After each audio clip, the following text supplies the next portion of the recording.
Hello friends. आज का हमारा जो टॉपिक है वो है नंबर सिस्टम, संख्या पद्धति। बहुत ही बेसिक टॉपिक, ठीक है, और बहुत ही इम्पोर्टेंट टॉपिक, सारे एग्ज़ाम्स में आता है। यहाँ तक कि जो क्लासेस होती है हमारे पास 6, 7, 8, 9, उसमें भी नंबर सिस्टम का काफ़ी यूज़ है, तो ये उनके लिए भी काफ़ी यूज़फुल होगा। तो देखते हैं नंबर सिस्टम में क्या क्या चीज़ें आती हैं, ठीक है। थोड़ा सा इंट्रोडक्शन। सो हमारा टॉपिक नंबर सिस्टम, संख्या पद्धति।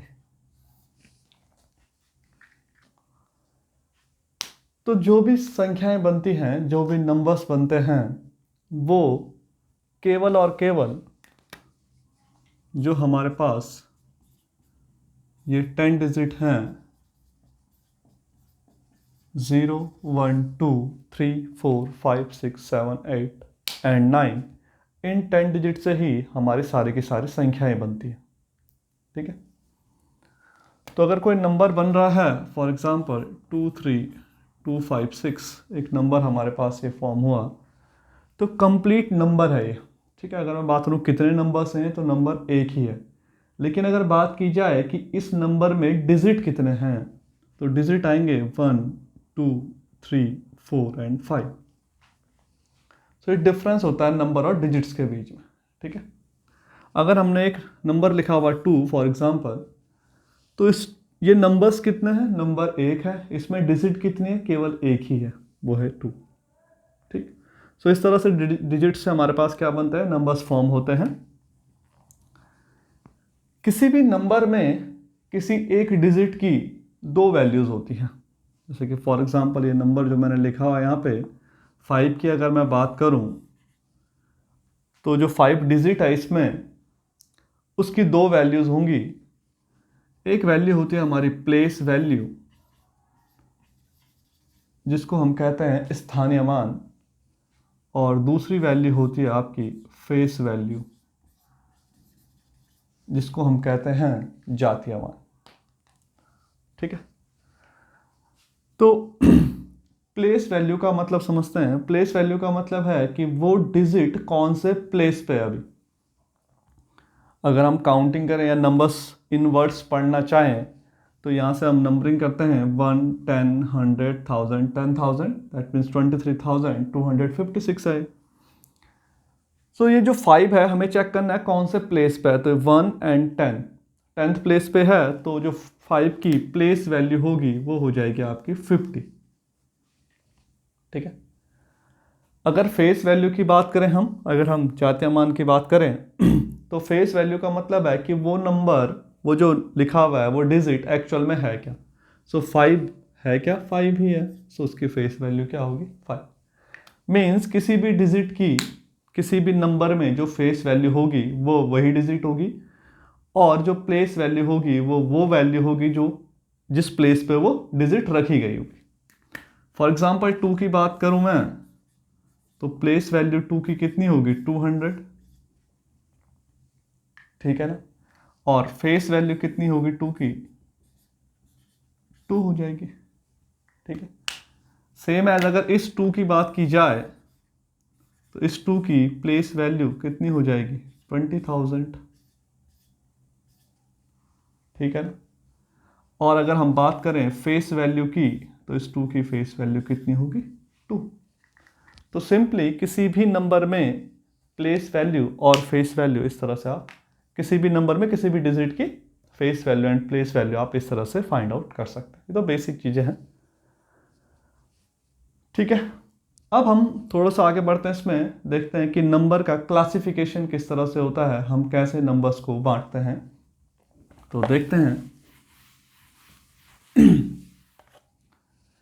सबसे पहले जो नंबर आते हैं हमारे पास, वो आते हैं, फर्स्ट नंबर मैं यहाँ लिख रहा हूँ सबसे नीचे, this one is natural number. Natural number मतलब प्राकृतिक संख्याएं, ठीक है। प्राकृतिक संख्याएं वो संख्याएं होती हैं जिनको आप काउंटिंग में यूज करते हैं, गिनने के लिए यूज करते हैं, ठीक है। जैसे कि आपके पास कुछ थिंग्स हैं, और उन थिंग्स को आपको काउंट करना है तो आप नंबर्स का किन का यूज़ करेंगे, नेचुरल नंबर्स का, प्राकृतिक संख्याओं का। सो नेचुरल नंबर्स का अगर हम सेट बनाएं तो ये बनेगा 1 2 3 4 5 अप टू इनफाइनाइट तक। ठीक है। सो सबसे स्मॉलेस्ट नेचुरल नंबर है वो 1 है। ग्रेटेस्ट नेचुरल नंबर हम फाइंड आउट नहीं कर सकते हैं, इनफाइनाइट तक जाती है सीरीज नेचुरल नंबर्स की। नेचुरल नंबर को हम डिनोट n से करते हैं। ठीक। नेचुरल नंबर से थोड़ा आगे बढ़ें तो सेकंड नंबर पे आता है आपका होल नंबर। होल नंबर को हम कहते हैं पूर्ण संख्याएं और इसे हम W से डिनोट करते हैं। ठीक। सो नेचुरल नंबर में क्या हो रहा था कि हमारे पास कुछ थिंग्स ही हम उन्हें काउंट कर रहे थे, लेकिन नेचुरल नंबर में ऐसी कोई डिजिट नहीं है कि अगर हमारे पास कोई भी थिंग नहीं है तो हम उसे काउंटिंग करने के लिए, कोई डिजिट हमारे पास यहाँ पे यूज़ करने के लिए नहीं है। तो होल नंबर में हमारे पास वो डिजिट होती है, वो होता है 0। अगर हमारे पास कोई भी थिंग नहीं है तो हम ये कह सकते हैं कि हमारे पास 0 थिंग्स हैं। तो 0 विद नेचुरल नंबर्स हमें क्या देते हैं, होल नंबर्स। ठीक है, पूर्ण संख्याएं। तीसरे पे आते हैं तो ये होता है आपका इंटीजर्स। इंटीजर्स को हम Z से डिनोट करते हैं, कहीं कहीं पे इंटीजर्स I भी डिनोट होता है। सो इंटीजर्स क्या होते हैं, positive numbers, negative numbers and 0 को अगर हम मिला दें तो इन सबको मिलके बनता है आपका इंटीजर्स, जिसे हम कहते हैं पूर्णांक संख्याएं। ठीक है। सो मतलब माइनस इन्फिनिटी से प्लस इन्फिनिटी तक आपके जितने भी नंबर्स होंगे उन सबको हम क्या कहेंगे, आपके पूर्णांक संख्याएं। ठीक है। तो ये पूरा यहाँ माइनस इन्फिनिटी से लेके प्लस इन्फिनिटी तक जाएगा। इंटीजर्स में अगर हम लेफ्ट से राइट की तरफ मूव करें तो नंबर्स हमें बढ़ते हुए मिलेंगे। ठीक है, मीन्स -3 से बड़ा नंबर -2 होगा, -2 से -1 होगा, इस तरह से बढ़ते हुए सीरीज में हमें नंबर्स मिलता है। ठीक, इसी को ही थोड़ा सा इंटीजर्स को और डिटेल में समझते हैं। जो आपका ये 0 के लेफ्ट में जो पोर्शन है, इस लेफ्ट वाले पोर्शन को हम कहते हैं नेगेटिव इंटीजर्स। नेगेटिव इंटीजर्स, और इसको हम Z माइनस से डिनोट करते हैं। ठीक है, तो 0 के जितने भी लेफ्ट साइड में आपके पास जो नंबर्स हैं इन सबको हम नेगेटिव इंटीजर्स कहेंगे और Z माइनस से डिनोट करेंगे। 0 के राइट में ये जितने भी नंबर्स आते हैं इनको हम कहते हैं पॉजिटिव इंटीजर्स,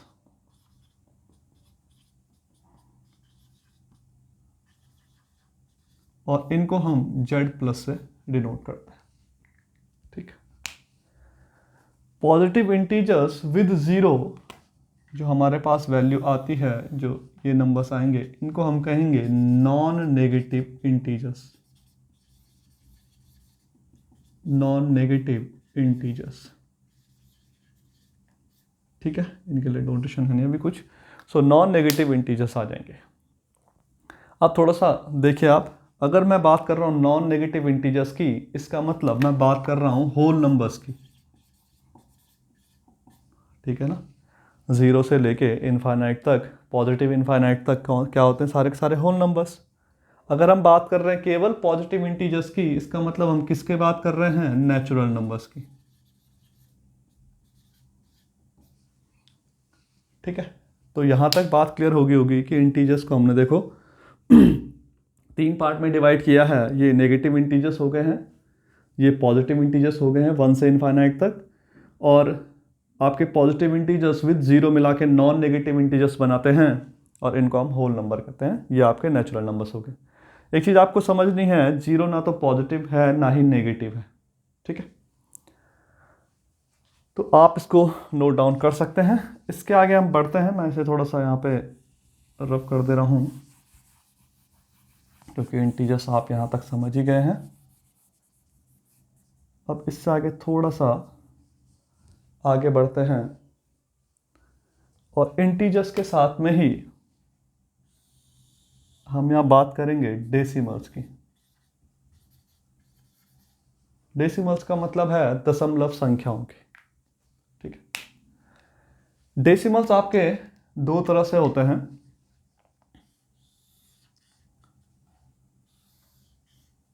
एक आपका डेसिमल आता है टर्मिनेटिंग।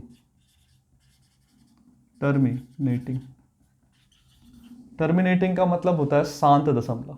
ठीक है, दूसरा आता है आपके पास non terminating. Non terminating decimals होते हैं आपके अशांत दशमलव। सो टर्मिनेटिंग का मतलब है कि ऐसे डेसिमल्स जो कुछ पॉइंट्स के बाद क्या हो जाए, एंड हो जाए जिनका, जैसे कि मैं यहाँ पे एग्जांपल लिख लेता हूँ 0.25। ठीक है, जैसे कि हमने लिख दिया 0.342। तो इनमें जो नंबर ऑफ डिजिट्स हैं वो कितनी है, लिमिटेड है। ठीक है, हम उन्हें काउंट कर सकते हैं। ठीक है ना। जो नॉन टर्मिनेटिंग आपके डेसिमल्स होते हैं वो ऐसे डेसिमल्स होते हैं जो इनका एंड नहीं होता, जैसे 0.3333 एंड सो ऑन। ठीक है, या फिर हम लिख सकते हैं 0.1247948 एंड सो ऑन। तो ये आपके पास क्या है, नॉन टर्मिनेटिंग डेसिमल्स है, अशांत दशमलव है। ठीक, नॉन टर्मिनेटिंग डेसिमल्स को भी हम दो पार्ट में डिवाइड कर सकते हैं। तो यहाँ से इसे आगे फर्दर डिवाइड करते हैं। तो ये दो पार्ट में डिवाइड होता है आपका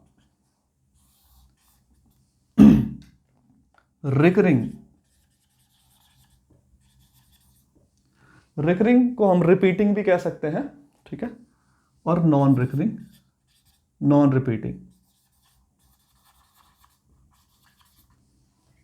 ठीक है, रिकरिंग का जैसे मैंने आपको नॉन टर्मिनेटिंग के दो एग्जांपल लिखवाए थे, तो रिकरिंग का मतलब हुआ कि जिसमें डिजिट्स रिपीट होती रहें। से for example 0.33333 and so on. ठीक है, नॉन रिकरिंग में ऐसे डेसिमल्स आते हैं या ऐसे रूट्स आते हैं जिनका आप एग्जैक्ट स्क्वायर रूट ना निकाल पाओ, जैसे कि for example √2, √5, √7, pi, golden ratio. ये आपके सारे के सारे नॉन रिकरिंग के एग्जांपल्स हैं। ठीक है, मींस जिसमें पॉइंट्स के बाद जो वैल्यूज़ हैं वो रिपीट ना करें, वो आपके नॉन रिकरिंग में आ जाएंगे। रिपीट ना करें और ख़त्म भी ना हो तो वो non recurring, non repeating decimals होते हैं। ठीक, आगे फर्दर क्लासेस में हम देखेंगे कि कैसे हम रिकरिंग को आपका P/Q के फॉर्म में लिखते हैं। मींस इसके ऊपर जो अब हम नंबर पढ़ने वाले हैं वो आता है रेशनल नंबर, और रेशनल नंबर को हम कहते हैं परिमेय संख्याएं। ठीक, इसे हम Q से डिनोट करते हैं। रेशनल नंबर्स की जो डेफिनेशन है, रेशनल नंबर ऐसे नंबर्स होते हैं जिनको हम P/Q के फॉर्मेट में लिख सकते हैं। ऐसे कोई से भी नंबर्स जिनको हम P/Q की फॉर्म में लिख सकते हैं उन्हें हम रेशनल नंबर्स कहते हैं। बट इसमें दो कंडीशंस हैं। पहली कंडीशन कि P और Q आपके इंटीजर्स को बिलोंग करने चाहिए, या तो Z लिख लेते हैं या I, दोनों एक ही चीज़ है। जो P और Q हैं वो इंटीजर्स होने चाहिए। एंड दूसरी कंडीशन, Q कभी भी 0 नहीं होना चाहिए। ठीक है, अगर ये दो कंडीशन सेटिस्फाइड हो रही हैं और आप किसी नंबर को P/Q के फॉर्मेट में लिख पा रहे हैं, दैट मीन्स वो नंबर क्या होगा, रेशनल नंबर होगा, परिमेय संख्याएं होगा। ठीक, अब आप देख रहे हैं जो नेचुरल नंबर है वो होल नंबर के अंदर आ रहा है। ये नेचुरल नंबर का जो सेट है वो किसके अंदर आ रहा है, होल नंबर के अंदर आ रहा है। ठीक है, जो होल नंबर और नेचुरल नंबर का सेट है वो इंटीजर्स के अंदर आ रहा है। ठीक है, अब देखिए रेशनल नंबर्स में हम देखिए, अब हम इंटीजर्स की बात करें अगर, तो हम -3/1 लिख सकते हैं इसको, 0 को 0/1 लिख सकते हैं। होल नंबर्स में भी हम सबको P/Q की फॉर्म में लिख सकते हैं। यहाँ टर्मिनेटिंग में हम इस 0.25 को 1/4 लिख सकते हैं। ऐसे हम इसे 342 अपॉन 1000 लिख सकते हैं। P अपॉन क्यू की फॉर्म में लिख पा रहे हैं हम इसे। रिकरिंग में हम इसे 1/3 लिख सकते हैं। ठीक है, इसे भी हम P अपॉन क्यू की फॉर्म में लिख पा रहे हैं। मीन्स रेशनल नंबर का जो सेट बनेगा उसमें ये सारी की सारी वैल्यू आएंगी नॉन टर्मिनेटिंग के रिकरिंग पार्ट तक। समझ रहे हैं आप? ठीक है ना। तो हमारे पास देखिए रेशनल नंबर्स में क्या आ रहा है, इंटीजर्स आ रहे हैं रेशनल नंबर के अंदर, होल नंबर आ रहे हैं, नेचुरल नंबर आ रहे हैं, डेसिमल के टर्मिनेटिंग पार्ट आ रहा है और डेसिमल का नॉन टर्मिनेटिंग का रिकरिंग पार्ट आ रहा है। ये अभी हम सीखेंगे अभी आगे कि कैसे हम जो नॉन टर्मिनेटिंग के रिकरिंग पार्ट को कैसे हम P अपॉन क्यू के फॉर्मेट में कन्वर्ट करते हैं बाकी नंबर्स को भी। ठीक है, तो ये चीज़ें रेशनल नंबर्स के अंदर आती हैं, तो जो चीज़ें बच गई हैं यहाँ पे वो इर्रेशनल नंबर हो जाएगा, अपरिमेय संख्याएं हो जाएगा। ठीक है, तो ये हमारा इर्रेशनल नंबर का सेट है। और जितनी चीज़ें मैंने यहाँ पे लिखी हुई हैं ये सारी की सारी चीज़ें आती हैं आपके रियल नंबर, वास्तविक संख्याओं के अंदर। और रियल नंबर्स की जो डेफिनेशन है वो ये है कि ऐसी संख्याएं जिनको हम किसी नंबर लाइन में डिनोट कर पाएँ उन नंबर्स को हम कहते हैं रियल नंबर। और नंबर लाइन का मतलब है ये, इसके यहाँ पे ये 0 हो गया, 1 2 3 अप टू इन्फानाइट, -1 -2 -3, इधर भी नेगेटिव इन्फानाइट हो जाएगा।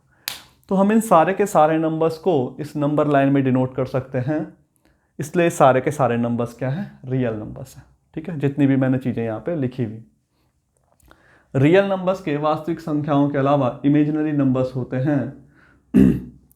इमेजिनरी नंबर्स ऐसे नंबर्स होते हैं, थोड़ा उन्हें समझ लेते हैं, ऐसे नंबर्स जो स्क्वायर रूट के अंदर हमारे पास नेगेटिव वैल्यूज आए। जैसे कि मैंने लिख दिया स्क्वायर रूट ऑफ -4, तो ये एक इमेजिनरी नंबर है। जैसे हमने लिख दिया स्क्वायर रूट ऑफ -7, ये एक इमेजिनरी नंबर है। ठीक है, और रियल नंबर और इमेजिनरी नंबर्स को मिला के बनता है कॉम्प्लेक्स नंबर, जिनको हम सम्मिश्र संख्याएं कहते हैं। मीन्स अगर मैंने लिख दिया 2 + रूट ऑफ -4, तो ये आपका कॉम्प्लेक्स नंबर है। ठीक है, जो हमारे पास ये रूट है, रूट ऑफ -4, इसको हम कैसे लिख सकते हैं, 4 × i, मतलब 4 आयोटा। होता क्या है कि जो ये हमारे पास रूट में -1 है, इसको हम 2 आयोटा लिख सकते हैं, क्योंकि 4 का स्क्वायर रूट निकल जाएगा। तो जो हमारे पास ये नेगेटिव है जो 4 के साथ है, इसे हम आयोटा से डिनोट करते हैं। Means root of -1 is equal to iota. ठीक है, आयोटा पढ़ते हैं इसे। तो हम इस 4 को 4 रूट ऑफ 4 × रूट ऑफ -1 लिख सकते हैं। So root of 4 is 2 and root of -1 को हम लिखेंगे आयोटा, सो 2 आयोटा आ जाएगा।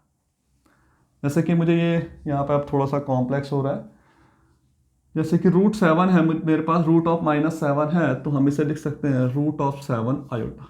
ये आपका क्या है, एक इमेजनरी नंबर है। ठीक है ना। और इमेजनरी नंबर और रियल नंबर को जब हम मिला के लिखते हैं तो वो कॉम्प्लेक्स नंबर्स बनते हैं। सिलेबस का पार्ट नहीं है वो आपके, फिर भी थोड़ा सा समझ लीजिए यहाँ पे